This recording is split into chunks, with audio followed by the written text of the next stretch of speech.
Chairman Nazimabad town Syed Mohammad Muzaffar की हिदायत पर अफसरान का इजलास। शब बारात के हवाले से किए जाने वाले इंतजामात का हतमी जायजा। नाज़िमाबाद टाउन के कब्रिस्तान में शब बारात से कबल सफाई सुथराई का अमल जारी।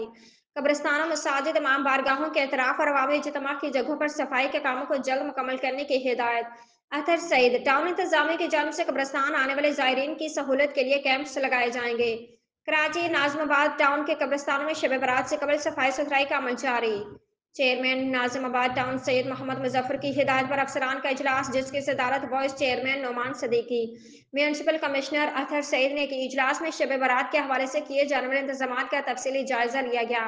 इस मौके पर director sanitation Zaheer Ahmed, XEN water and sewerage board Zafar Malik, deputy director administration Hammad Sindh, solid waste management के अफसरान और अमला, यूसी चेयरमैन, वाइस चेयरमैन समेत दीगर मुतल्लिका अफसरान भी मौजूद थे। वाइस चेयरमैन नमान सदीकी ने कब्रिस्तान में किए जाने वाले इकदाम का जायजा लेते हुए कहा कि माह शबान के आते नाज़िमाबाद टाउन की जानब से कब्रिस्तान में सफाई सुथराई का अमल जारी है।